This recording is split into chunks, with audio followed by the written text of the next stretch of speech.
अरे कहाँ बोलेंगे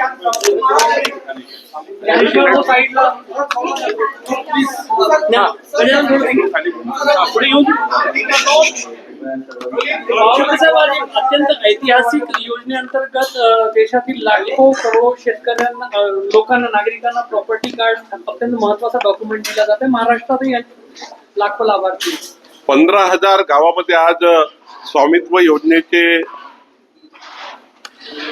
कार्ड्स वाटप होणार आहे।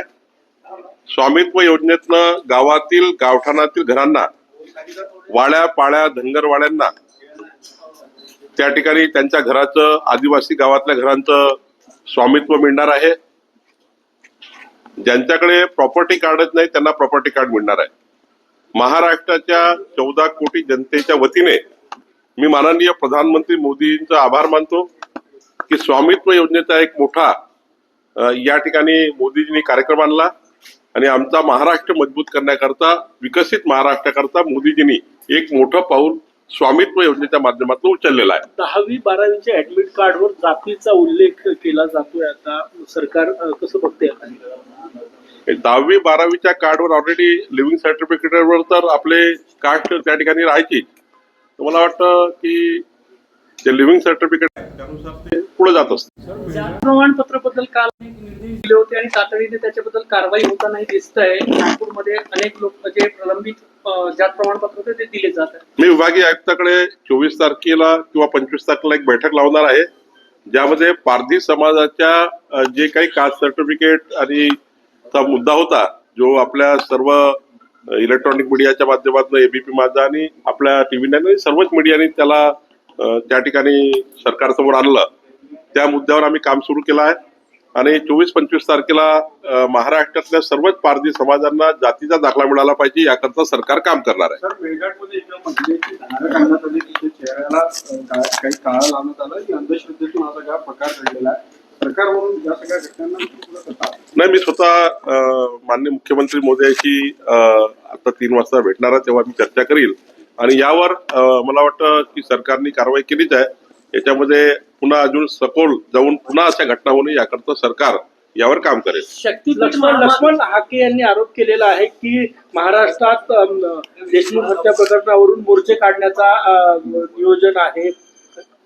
मला याबद्दल फार माहिती नाही, त्यावर आज बोलू नये। आज स्वामित्व योजनेचं महत्वाचं या जनतेकरता काम होतं, यामध्ये आपण पुढे जाऊ।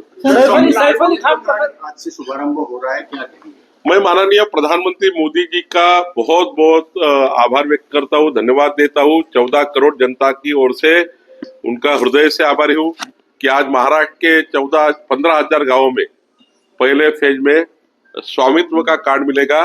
गांव के जो छोटी छोटी गांव होते हैं जिसमें आदिवासी बस्तियां है, धनगर समाज की बस्तियां है, हमारे पारसी समाज की बस्तियां है और गांव है, यहाँ पर स्वामित्व का कभी उनको कार्ड नहीं मिला था। इस वजह से उनके पास घर होने के बाद भी उनको योजना के लिए, उनको लोन लेने के लिए, जो आर्थिक स्थिति मजबूत करने के लिए जो सरकार की योजना है, ये योजना के लिए उनको प्रॉपर्टी कार्ड नहीं था। लेकिन आज एक बहुत बड़ी पहल माननीय मोदी जी ने की है और आज हम स्वामित्व का जो कार्ड देंगे महाराष्ट्र में, ये पहला फेज होगा, आगे चलकर दूसरा फेज है और आगे चलकर सारे शहरों में भी होगा। तो निश्चित रूप से एक बहुत बड़ा पहल मोदी जी ने की है। महाराष्ट्र उनका धन्यवाद व्यक्त करता है। राष्ट्रवादी दादा गटानं स्थानिक स्वराज्य संस्थांच्या निवडणुकीमध्ये स्वबळाचा नारा दिलेला आहे। महायुतीचा घटक पक्ष म्हणून भाजप कसं बघते याच्याकडे? नाही, त्यांनी जरी स्वबळाचा नारा दिला असेल तरी आम्ही महायुतीचाच बोललो आहे। आम्ही हे म्हटलं आहे की ज्या ज्या ठिकाणी स्थानिक युनिट आमचा निर्णय करेल त्या ठिकाणी आम्ही महायुतीमध्येच लढू। दादांनी काय नारा दिला याच्याबद्दल मला माहिती नाही, त्यांच्या पक्षाचा निर्णय त्यांना करायचा अधिकार आहे, पण मात्र भारतीय जनता पार्टी आणि आमचा महायुतीमध्ये आम्ही समोर जाणार आहोत। ज्या ज्या ठिकाणी शक्य असेल त्या त्या ठिकाणी आम्ही महायुतीत लढणार आहोत। मुख्यमंत्र्यांच्या दावोस दौऱ्यावरून विरोधक टीका करतायत। नाही, विरोधकाचा टीका करण्याचं काम आहे, त्यांना टीकाच आवडतं, कारण 2.5 वर्षात त्यांनी कधीच महाराष्ट्राला मजबूत केलं नाही। पण मला माहिती आहे की देवेंद्रजी जर दावोसला जात आहे तर महाराष्ट्र हा देशातला सर्वात जास्त गुंतवणूक आणणारा राज्य असेल असं मला वाटतं।